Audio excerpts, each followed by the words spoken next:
श्री स्वामी समर्थ। आज संध्याकाळी, आज अमावस्या आहे, दर्श अमावस्या आहे आणि आज रात्री तुम्हाला हा उपाय करायचा आहे। हा जर तुम्ही उपाय केला अशा प्रकारे तुम्हाला सांगितल्याप्रमाणे जर दिवा तुम्ही सांगितलेल्या ठिकाणी लावला तर सर्व दोषांपासून, पापांपासून तुम्हाला मुक्ती मिळेल। आणि मग तुम्ही जेव्हा तुमच्यावर काही दोष असतात, पाप असतात, जसं की पितृदोष असेल, अजून कुठले तुमच्या कुंडलीतील काही दोष असतील, तर असे दोष असल्यामुळे तुम्ही तुमच्या कामामध्ये यश मिळवू शकत नाही। किती पण सोपं काम असेल तरी तुम्हाला त्याच्यामध्ये अपयश येतं। तर ही आपल्या डोक्यावरचं हे पाप धुवून टाकण्यासाठी तुम्हाला आज दर्श अमावस्येच्या दिवशी हे काही उपाय करायचे आहे। बघा, कधी कधी असं असतं की आपलं पाकिट पैशाने अगदी भरलेलं असतं, पण महिन्याच्या शेवटी ते पैसे टिकतच नाहीत। आपण भरपूर कमवतो पण आलेला पैसा घरामध्ये टिकत नाही। तर ह्या ज्या गोष्टी आहे ना, ह्या का घडतात की आपल्यावर काहीतरी वाईट गोष्टींचा प्रभाव झालेला असतो किंवा आपण काहीतरी पाप केलेले असतात आणि त्याचा कुठेतरी परिणाम आपल्याला भोगावा लागतो।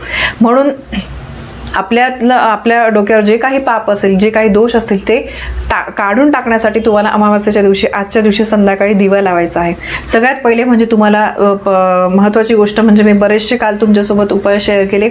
अमावस्येला तुम्हाला जसं घर स्वच्छ करायचं आहे, जाळं जळमटं काढायचं आहे, नारळाने उतारा करायचा आहे, उंबरठ्यावर हळदीचं लेपन करायचं आहे, पाण्यामध्ये मीठ, लिंबू, गोमूत्र टाकून त्याच्याने तुम्हाला फरशी पुसायची आहे। हे केल्यामुळे वाईट शक्तींचा प्रभाव कमी होतो, नाहीसा होतो। म्हणून तुम्ही नक्की करा। आणि सगळ्यात महत्त्वाची, आजचा महत्त्वाचा उपाय म्हणजे तुम्हाला आज संध्याकाळी साधारणतः 6 वाजेनंतर तुम्ही तुमच्या जवळपास कुठे नदी असेल किंवा तलाव असेल तर तिथे तुम्हाला जाऊन लाल 5 गुलाबाचे फुलं, लाल गुलाबाचे 5 फुलं आणि 5 तुम्हाला जळणारे दिवे। आता बघा, ते दिवे तुमच्यावर पाण्यावर तरंगणारे पण दिवे मिळतात। तुम्हाला जे सोयीस्कर असतील ते दिवे जे पाण्यावर तुम्हाला तरंगतील। बघा, आमच्या इथे नाशिकल्या गंगेवर ते दिवे मिळतात, असे पाण्याचे बनवलेले असतात, जेणेकरून ते पाण्यावर तरंगतात ते। तर असे तुम्हाला 5 जळणारे दिवे आणि 5 लाल गुलाब जे आहे ते तुम्हाला नदीमध्ये किंवा तलावामध्ये किंवा वाहत्या पाण्यामध्ये तुम्हाला सोडायचं आहे।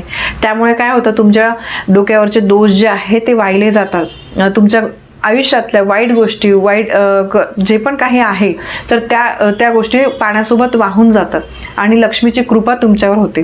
तर म्हणून तुम्हाला हा उपाय करायचा आहे। आणि त्यानंतर दुसरी गोष्ट म्हणजे आज संध्याकाळी तुम्हाला दक्षिण दिशेला किंवा तुमच्या घराची जी दक्षिण बाजू आहे त्या बाजूला किंवा त्या बाजूला दिवा लावणं शक्य नसेल तर तुम्ही घराच्या बाहेर सुद्धा दक्षिणेला तोंड करून तिळाच्या तेलाचा जो दिवा आहे तो तुम्हाला लावायचा आहे। हा दिवा आहे ना, पितरांचे मार्ग प्रकाशित करत असतो, पितरांचा आशीर्वाद आपल्याला मिळतो। आणि बघा, अमावस्येच्या दिवशी आपल्या डोक्यावरचा पितृदोष घालवण्यासाठी हे काही उपाय तुम्हाला करायचेच असतात।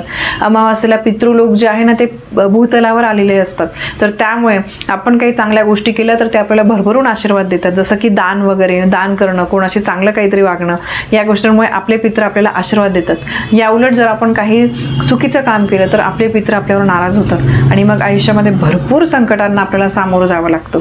कारण पित्र हे देवांपेक्षा महान असतात। देवांची पूजा आपण खूप करतोय, पित्रांना विसरून जातोय, तर असं चालणार नाही। म्हणून अमुक एक दिवशी पित्रांसाठी काही उपाय केलेच गेले पाहिजे। तर आज न विसरता तुम्हाला संध्याकाळी वाहत्या पाण्यामध्ये तुम्हाला 5 लाल गुलाब आणि 5 जळणारे दिवे तुम्हाला सोडायचे आहे, की जेणेकरून तुमच्या आयुष्यातल्या वाईट गोष्टी वाहून जातील। आणि दुसरी गोष्ट म्हणजे घराच्या दक्षिण बाजूला किंवा मुख्य दरवाजाच्या बाहेर तुम्हाला दक्षिणेकडे वात करून तुम्हाला दिवा लावायचा आहे, तिळाच्या तेलाचा दिवा लावायचा आहे। तर असे हे अगदी छोटे छोटे आणि सोपे उपाय आहे, न विसरता न चुकता करा। तुम्हाला तुमच्या आयुष्यामध्ये चांगले परिणाम त्याचे नक्कीच दिसून येतील। तुमच्या आयुष्यातल्या वाईट गोष्टी निघून जातील आणि चांगल्या गोष्टी ज्या आहेत त्या तुमच्या आयुष्यामध्ये येतील। तर ही एक अतिशय महत्त्वाची माहिती मला तुमच्यापर्यंत पोहोचवायची होती। माहिती आवडली असेल तर व्हिडिओला लाईक करा, शेअर करा, कमेंट करा। पुन्हा भेटूया अशा एका नवीन माहितीसोबत। तोपर्यंत श्री स्वामी समर्थ।